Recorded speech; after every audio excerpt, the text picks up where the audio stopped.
সাকিবের কথায় পরিষ্কার, আফগানিস্তানের বিপক্ষে ম্যাচ হলে সব সময় মিরাজই ওপেন করবেন, অর্থাৎ তামিম ইকবালের ওপর ভরসা নাই সাকিব হাথুরুর। টাইগার অধিনায়কের প্রেস কনফারেন্সে উঠে এসেছে কোচ ক্যাপ্টেনের প্ল্যান জেনেই তামিমকে নিচে খেলার সেই ফোন কল দেন। এর বাইরে আরেকটা বড় প্রশ্ন ছিল এবং সাকিব আল হাসানের, সেটা হচ্ছে ফিটনেস কেন্দ্রিক।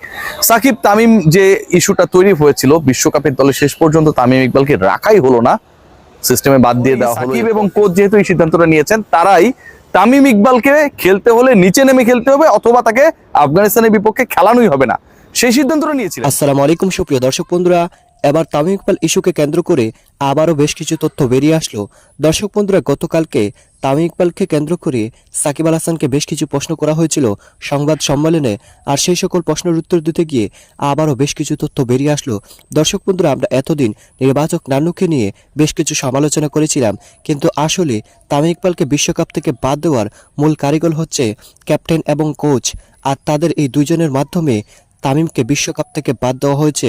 দর্শক বন্ধুরা, অন্যদিকে সেই সকল বিষয়গুলোকে কেন্দ্র করে আপনাদের মাঝে অত্যন্ত চমৎকার কিছু তথ্য তুলে ধরেছেন রিয়াসত আজিম ভাই, এবং সেই সাথে সেই সকল বিষয়গুলোকে কেন্দ্র করে আপনাদের মাঝে অত্যন্ত চমৎকার কিছু তথ্য তুলে ধরেছি। তো দর্শক বন্ধুরা, চলুন আমরা দেখে নেই এবার ক্যাপ্টেন সাকিব আল হাসান তামিম ইকবাল ইস্যুকে কেন্দ্র করে কি বলেছেন এবং কেন তামিম বিশ্বকাপ থেকে বাদ পড়েছেন। কেন্দ্রিক সাকিব তামিম যে ইস্যুটা তৈরি হয়েছিল, বিশ্বকাপের দলে শেষ পর্যন্ত তামিম ইকবালকে রাখাই হলো না, সিস্টেমে বাদ দিয়ে দেওয়া হলো। এরপর টি স্পোর্টসে সাকিব আল হাসান প্রেস কনফারেন্স ঠিক না, আসলে একটা ইন্টারভিউ দিয়েছিলেন। সেই ইন্টারভিউতে তিনি বলেছেন যে আসলে ফিটনেসটা খুব গুরুত্বপূর্ণ, 100% ফিট না থাকলে কারো খেলা উচিত না। তো সাকিব তো আসলে ইনজুরি থেকে রিকভার করার একটা অবস্থায় রয়েছেন। তিনি যদি 100% ফিট না থাকেন, 98 বা 99% থাকলেন, 1% বা 2% কম থাকলেন, তিনি কি খেলবেন? সাকিব প্রথমে এটা নিয়ে কিছুটা ডিবেটে জড়িয়ে গিয়েছিলেন এবং তারপর নিজেকে সামলে বলেছেন যে তিনি যদি খেলার অবস্থায় থাকেন, প্লেয়েবল সিচুয়েশনে থাকেন, সেটা তিনি খেলবেন এবং সেটাই তিনি এক্সপেক্ট করছেন যে পরের ম্যাচে তিনি প্লেয়েবল একটা সিচুয়েশনে থাকবেন। থার্ড যে পয়েন্টটা, মোস্ট ইম্পর্টেন্ট পয়েন্ট, রিয়াদ এবং তার ফিটনেসের বাইরে মেহেদী হাসান মিরাজ এবং বাংলাদেশের ব্যাটিং অর্ডার নিয়ে প্রশ্ন করা হয়েছিল সাকিব আল হাসানকে, এবং সেই প্রশ্নের উত্তরে প্রশ্নটা ছিল অনেকটা এরকম যে মিরাজ এবং অন্যান্যদের যাদের আসলে ব্যাটিং অর্ডারটা শাফলিং করা হয়েছে, মানে এটা কি পরিকল্পনার অংশ কিনা। সাকিব জানাচ্ছেন যে আফগানিস্তানের বিপক্ষে বাংলাদেশ যখনই খেলবে মিরাজ তখনই উপরে ব্যাট করবে, এটা তার এবং কোচের চান্ডিকা হাথুরু সিং এবং সাকিব আল হাসানের পরিকল্পনা। এবং এই পরিকল্পনাটা হয়েছে কখন থেকে? যখনই এশিয়া কাপে আফগানিস্তানের বিপক্ষে রশিদ এবং মুজিবদেরকে মেহেদী হাসান মিরাজ ভালোভাবে সামলেছেন, সেঞ্চুরি করেছিলেন, তারপর থেকে এই পরিকল্পনাটা তারা নিয়েছেন, ভাবছেন, এবং সেই পরিকল্পনায় যতবারই আফগানিস্তানের বিপক্ষে টিম টাইগার্স খেলবে মেহেদী হাসান মিরাজ উপরে ব্যাট করবে। সাকিব আল হাসান এটা জানিয়েছেন, এর মানে অনেক কিছু দাঁড়ায়। এর মানে সবচেয়ে প্রবলভাবে যেটা দাঁড়ায়, প্রশ্নকর্তা সেই প্রশ্নটা করার চেষ্টা করেছেন, বুঝাতে পারেননি, সেটা হচ্ছে যেহেতু এশিয়া কাপে মিরাজের পারফরমেন্স দেখার পরেই ডিসিশন হয়ে গেছে যে তিনি উপরেই ব্যাট করবেন, তাহলে কি এশিয়া কাপের পরেই সাকিব এবং কোচ যেহেতু এই সিদ্ধান্তটা নিয়েছেন, তারাই তামিম ইকবালকে খেলতে হলে নিচে নেমে খেলতে হবে অথবা তাকে আফগানিস্তানের বিপক্ষে খেলানোই হবে না, সেই সিদ্ধান্তটা নিয়েছিলেন। সাকিব আল হাসান এই প্রশ্নের উত্তরটা প্রপারলি আসলে দেননি, বা এই প্রশ্নের উত্তর আসলে যেভাবে চাওয়া হয়েছে, চাওয়ার ধরনটার কারণে প্রপার উত্তরটা আমরা পাই নাই। তবে যেটা বোঝা গেছে, যেটা মনে হয়েছে, তামিম ইকবালকে যিনি প্রপোজাল দিয়েছিলেন, যিনি প্রস্তাব করেছিলেন, যিনি ফোন করেছিলেন বিসিবি সেই শীর্ষকর্তা, যে তামিমকে খেলতে হলে আফগানিস্তানের বিপক্ষে নিচে ব্যাট করতে হবে, ওপেনিং স্লটে তার জায়গাটা নেই, অথবা তাকে ড্রপ হতে হবে, যেটা নিয়ে আসলে বিতর্ক তৈরি হলো এবং তামিম ইকবাল শেষ পর্যন্ত নিজেকে নিজের সম্মান রক্ষাতে সরিয়ে নিলেন। ক্রিকেট বোর্ড অ্যানাউন্স করলো তিনি আনফিট, ফিজিও বলছে তিনি ফিট। এই আলোচনা, এই পরিকল্পনা যিনি ফোনটা দিয়েছেন তার না, এই পরিকল্পনাটা হচ্ছে ক্যাপ্টেন এন্ড কোচের। After the Asia cup Bangladesh played a match against Afghanistan and Miraz hit a century. তিনি যেহেতু উপরে সেঞ্চুরি করেছিলেন, তখন থেকেই পরিকল্পনা হয়ে গেছে মিরাজ যত ম্যাচ খেলবে আফগানিস্তানের বিপক্ষে সেগুলো উপরে ব্যাট করবে। তার মানে তো একটা জায়গা কাউকে ছাড়তে হবে, and that's why that particular proposal that was given to Tamim Iqbal, যে তোমাকে খেলতে হলে এই পজিশনে ব্যাট করতে হবে, অথবা নিচে নেমে ব্যাট করতে হবে, অথবা ড্রপ হতে হবে। সো একটা ব্যাপার হয়তো সরাসরি তিনি ক্লারিফাই করেননি, কিন্তু এটা বলেছেন যে এশিয়া কাপের পর থেকে তাদের এই পরিকল্পনা, আর এশিয়া কাপের পরই তো বিশ্বকাপ, এবং সেই পরিকল্পনাটাই তামিম ইকবালকে জানানো হয়েছে, জানিয়েছেন অন্য একজন ব্যক্তি।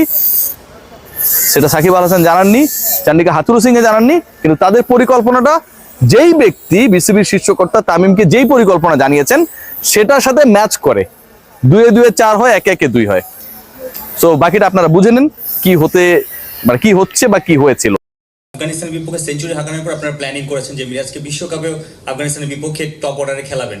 বিশ্বকাপ দল ঘোষণার পর বা আপনার দেশ ছাড়ার পর একটা কথা শোনা যাচ্ছিল যে সাবেক অধিনায়ক তামিম ইকবালকে বোর্ড থেকে বা টিম ম্যানেজমেন্ট থেকে কেউ জানিয়েছে যে আফগানিস্তানের ম্যাচে না খেলতে কিংবা নিচের দিকে খেলতে, দুটো কি মানে রিলেট আছে কিনা বা এই কারণে কি আপনারা এই সিদ্ধান্ত নিয়েছিলেন কিনা?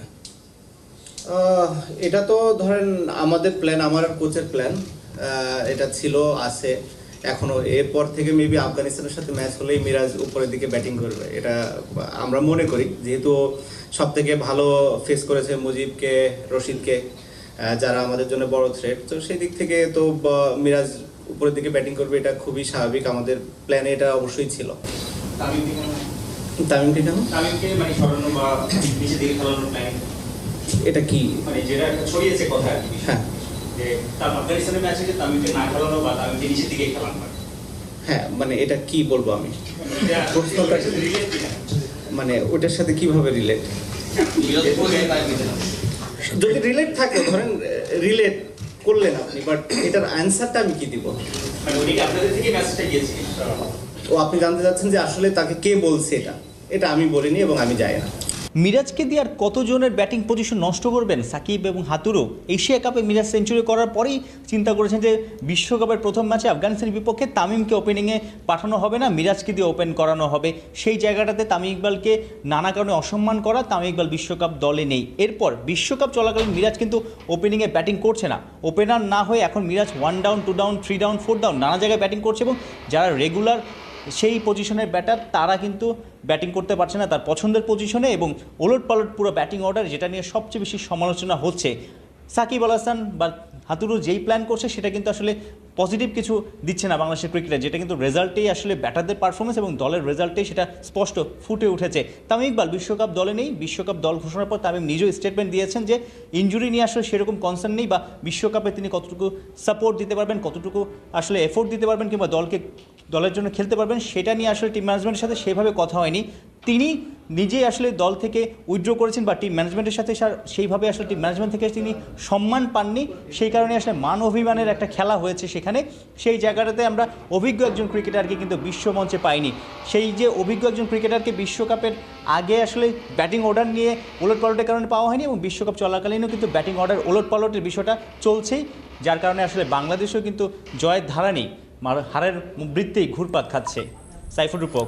তো দর্শক বন্ধুরা, আপনারা হয়তো পুরো ভিডিওটি দেখে এবং এই সকল তথ্যগুলো জেনে অবশ্যই বুঝতে পেরেছেন অবশেষে তামিম ইকবাল বিশ্বকাপ থেকে বাদ দেওয়ার আসল কারণ হচ্ছে কোচ এবং ক্যাপ্টেনের চয়েস নয়, এবং সেই সাথে মেহেদী হাসান মিরাজকে আফগানিস্তানের সাথে ওপেনিংয়ে নামানোর জন্য এমন তারা কারসাজি করেছে এবং সেই ফোন কলটি আসলে তাদের কারণেই করা হয়েছে। দর্শক বন্ধুরা, আপনারা পুরো ভিডিওটি দেখে এবং এই সকল কথাবার্তাগুলো শুনে আপনাদের কাছে কি মনে হচ্ছে? তাহলে কি শেষ পর্যন্ত আজীবনই সাকিব আল হাসান মির্জাপুর হয়ে থাকবেন? দর্শক বন্ধুরা, এবং সেই সাথে আপনারা এই সকল তথ্যগুলো জেনে এবং এই সকল বিষয়গুলো জেনে আপনাদের কাছে কি মনে হচ্ছে অবশ্যই কমেন্ট করে জানিয়ে দিবেন। তো দর্শক বন্ধুরা, ভালো থাকুন, সুস্থ থাকুন, আল্লাহ হাফেজ, আসসালামু আলাইকুম ওয়া রাহমাতুল্লাহি।